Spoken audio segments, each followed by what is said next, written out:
I am 81 years old. For 34 years, I ran a prison, not as a guard, not as a clerk, as the warden, the man at the top, the man who signed the papers, the man who decided what happened inside those walls and what didn't.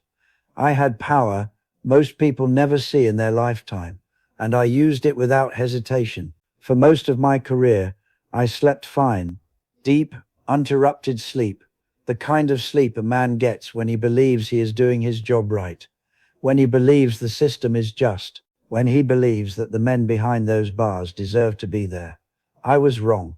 Not once, not twice, more times than I can count, with honest hands. There are men, and I know this now, who went into my prison innocent, who ate in my cafeteria innocent, who lost years of their lives inside walls I controlled, innocent, and I processed their files, walked past their cells, and went home to my family. I thought I was a servant of justice. I was a gatekeeper of something far darker. Now I am 81.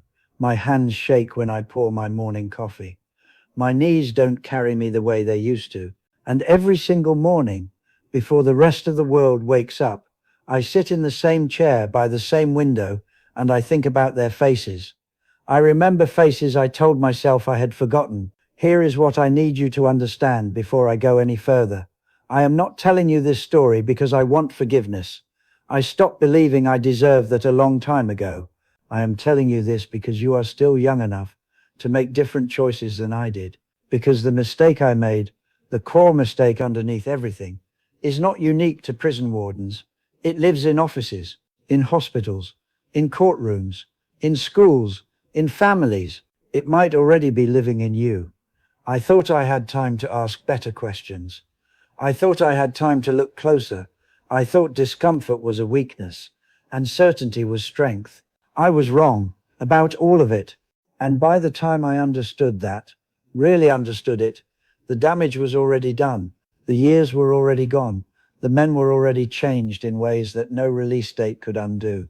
Later never came for them. And the version of me who could have acted differently, that man is gone too. So sit with me for a few minutes, because what I am about to tell you is not a story about prison. It is a story about what happens when a human being stops asking whether he is right and starts only protecting the idea that he is. That is where the real damage begins. And I watched it happen from the inside. For 3 decades, with a title on my door and a blindfold I wore willingly. I grew up believing in order. My father was a police officer. His father before him worked in a courthouse. Justice was not just a concept in our home. It was a religion. You respected the law. You trusted the system. You did not ask too many questions, because asking too many questions meant you did not fully believe. And I believed. When I joined the corrections department at 26, I was proud, genuinely proud. I pressed my uniform the night before my first shift. I stood straight. I spoke clearly. I told myself I was one of the people keeping society safe, standing between order and chaos. That feeling never fully left me, not for years. I moved up quickly. I was organized. I was firm. I did not bend rules, and I did not let others bend them either. By the time I was in my early 40s, I had the warden position, a facility with over 400 inmates, dozens of staff under me, a reputation for running a tight, clean operation. People respected me. My wife was proud. My children grew up with a father who stood for something. At dinner parties, when people asked what I did, there was always a moment, a pause, where I could see it in their eyes, a kind of quiet admiration mixed with relief. He is one of the ones keeping things right. And I fed off that, more than I admitted then. But here is what nobody tells you about that kind of life. When your identity is built around being right, around being the enforcer of truth, you develop a very specific blindness, a selective one. You start to see what confirms what you already believe, and you stop seeing what doesn't. I remember a man named Tariq. He came through my facility in the early 1990s, convicted of armed robbery. The file was clean. The conviction was clean. Everything on paper pointed in one direction. He was in his late 20s. Quiet, did not cause problems, went to the classes, kept his head down. Something about him stayed with me. Even then, he would look at you really look at you. Not with anger, not with the hardness most men develop after months inside. With something closer to disbelief, like a man still waiting for someone to realize a mistake had been made. I noticed it. I told myself it meant nothing. I had a facility to run. I had 400 files, not just one. I had staff meetings and budget reviews and incident reports. I had a system that had already decided who was I to pull at a single thread. That is what I told myself. What I did not tell myself, what I refused to look at directly, was that I was also afraid. Afraid of what it would mean if I looked closer. Afraid of what I might find. Afraid of what it would say about every other file I had processed without a second glance. So I kept walking, past his cell, past his quiet eyes, past that feeling I buried under paperwork and routine. Tariq served 6 years. I found out decades later, long after I retired, long after I thought I had left it all behind, that the key witness in his case had lied, had admitted to lying, that the conviction had been reviewed and quietly overturned. 6 years, 6 years of his life, inside walls I controlled, and I had felt it. Some part of me had felt that something was wrong. I kept walking anyway. That is not the story of a broken system alone. That is the story of a man who chose comfort over conscience and dressed that choice up as professionalism. I thought I had time to go back. I thought if something was truly wrong, it would surface on its own. Later never came. Not for Tariq, and not for me either. Not in the way I needed it to. I retired at 63.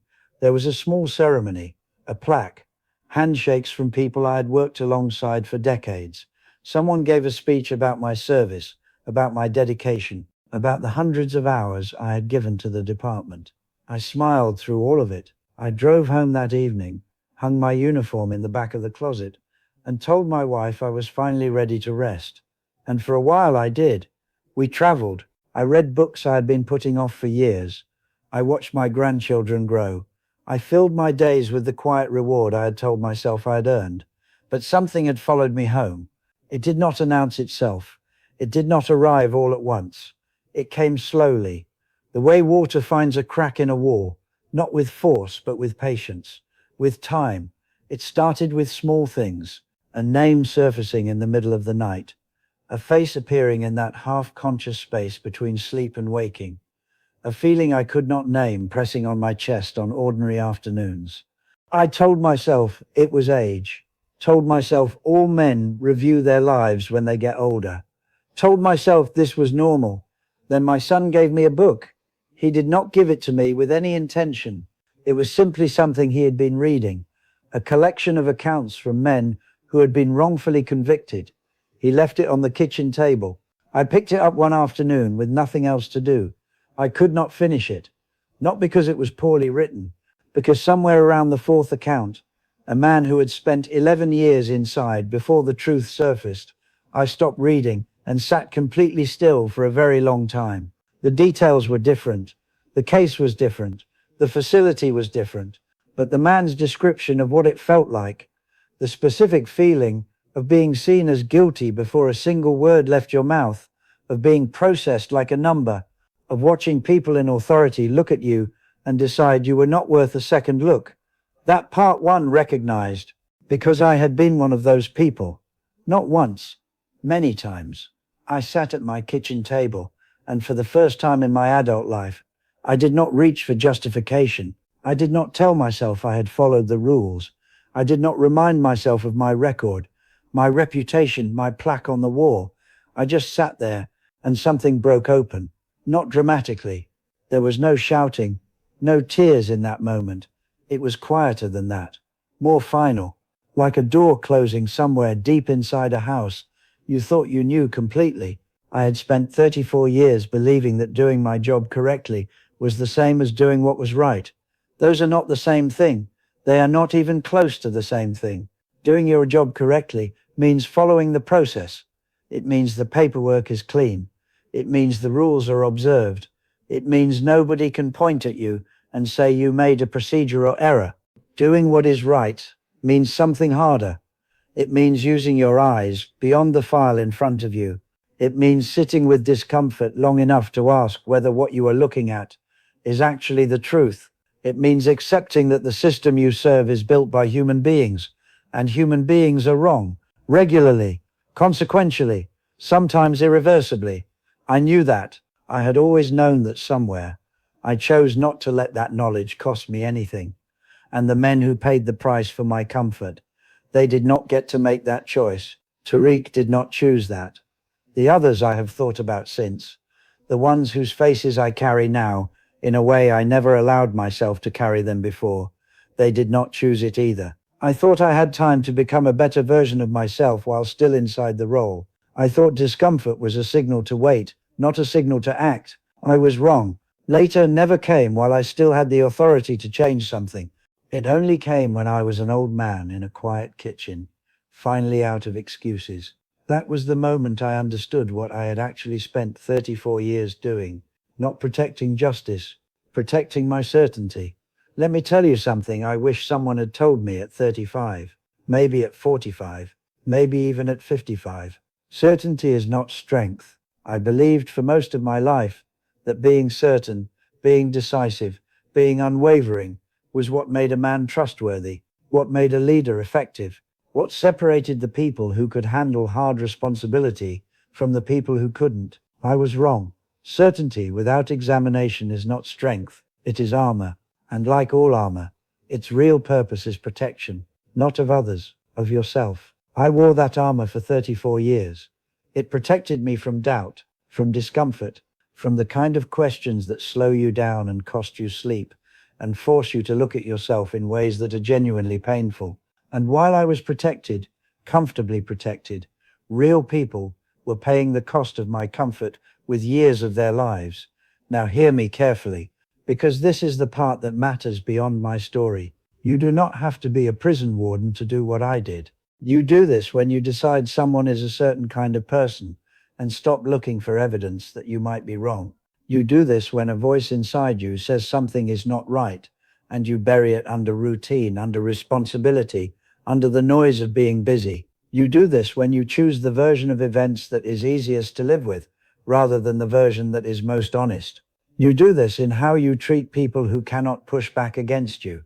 You do this in how you speak about people when they are not in the room. You do this when someone in your life is quietly asking for you to look closer, and you keep walking because looking closer would cost you something. I thought I had time to be more careful. I thought the big moments of moral reckoning only came in dramatic circumstances, only arrived when the stakes were obvious, only appeared with clear warnings. They don't. They arrive in ordinary moments, in small decisions, in the 3 seconds between noticing something is wrong and choosing whether to act on it. 3 seconds. That is all the distance there is between the person you are and the person you could have been. I failed that distance more times than I can honestly count. And this is what I need you to understand, really understand, not just hear and move past. The damage we do from behind walls of certainty does not feel like damage while we are doing it. It feels like efficiency. It feels like professionalism. It feels like strength. It feels like keeping things moving. It feels like not having time for doubt. That feeling is the most dangerous feeling a human being can have, because it means you have stopped asking the one question that keeps us honest. What if I am wrong? Not as a weakness, not as paralysis, as a discipline, as the most important habit a person in any position of influence can practice. What if I am wrong about this person? What if I am wrong about this situation? What if the story I have already decided on, the one that is clean and comfortable and does not require me to change anything, is not the full truth? I stopped asking that question somewhere in my 30s. I told myself experience had given me judgment sharp enough that I no longer needed to question it. Experience does not give you that. Experience only gives you more confidence. And confidence without humility is not wisdom. It is just a faster way to cause harm. The false belief I carried, the one that cost other people so much, was this: that the system I served was essentially just, that my role inside it was essentially good, that doing my job well was the same as living well, that results I could not see were not my responsibility. The reality was this: Systems are only as just as the people inside them who are willing to ask hard questions. Your role is never essentially good or essentially bad. It is only what you make it with the choices you make quietly, when no one is watching, when it would be easier to keep walking. Living well is not the same as performing your function. And the results you cannot see, the ones that happen after you have moved on, after you have gone home, after you have filed the paperwork and closed the door, those belong to you too. They always belong to you. I thought I had time to develop that kind of conscience gradually. I thought moral clarity was something that came with enough years. It doesn't come on its own. You have to choose it. Actively. Repeatedly. Often at personal cost. I was wrong to wait. Later never came with a clean conscience attached to it. It only came with weight. All these years later, the weight is still here. I am 81 years old. I wake up every morning in a body that is running out of time. My doctor speaks to me now in that careful tone doctors use when they want to be honest without being cruel. I understand what he is telling me. I have made my peace with the number of mornings I have left. What I have not made peace with, what I do not believe I will make peace with, is the weight I described to you. It is still here, every single morning, and I need you to understand something before I finish. That weight did not arrive because I was a monster. I was not a monster. I was an ordinary man, organized, dedicated, loved by his family, respected by his colleagues, faithful to his routine, certain of his purpose. That is exactly the problem. The most damage in this world is not done by monsters. Monsters are rare. They are also easy to identify and easy to condemn. The most damage is done by ordinary people who are certain they are doing fine, who are busy, who are tired, who have decided that the discomfort they occasionally feel is simply the price of responsibility, who keep walking past the thing that quietly asks them to stop. That was me. That might be you. I am not saying that to be cruel. I am saying it because I am 81 years old, and I have nothing left to protect. No reputation, I am still building. No career, I am still guarding. No version of myself I need you to approve of. I only have what is true, and what is true is this. You are not guaranteed the years I had. Some of you watching this are in your 20s, some in your 30s. Some of you are already in the second half of your lives, and you feel the pace of time in a way you did not feel it 10 years ago. Wherever you are, the time you think you have is shorter than it feels. The people in your life who need you to look closer will not wait forever. The choices you are making quietly right now, in how you treat people with less power than you, in how you respond to that small voice that says something is not right, in whether you choose honesty over comfort, when honesty costs you something real. Those choices are building something. They are building the person you will be when you are sitting where I am sitting, and you do not get to renegotiate that from here. I thought I had time. I thought the version of me that asked harder questions and sat longer with discomfort and looked closer at the human beings in front of me rather than the files. I thought that version of me was still coming, was still forming, was waiting somewhere just ahead. He was not coming. He was only ever available in the moments I walked past. I was wrong to keep walking. Don't make my mistake. Not in the big obvious ways. Those are not where most of the damage happens. In the small ways. In the 3-second moments. In the choice to look or not look. To ask or not ask. To act on what you feel or bury it quietly under everything else you have to do today. Those are the moments that build a life, or quietly take one apart. I have one thing left to say, and then I am done. When I am gone, and that is not far from now, the plaque on my wall will say nothing true about me. It will list the years, the position, the department. It will say nothing about Tariq. It will say nothing about the others. It will say nothing about the kitchen table, or the book, or the door that closed inside me that afternoon and never opened again the same way. Plaques do not hold the truth of a life. Only you hold that. Only the quiet knowledge of what you did when it mattered and no one was watching. Protect that. Guard it more carefully than I guarded mine, because later, real later, the kind that comes at the end, is not a second chance. It is only a clear view of every first chance you were given, and what you did with it. Don't waste yours.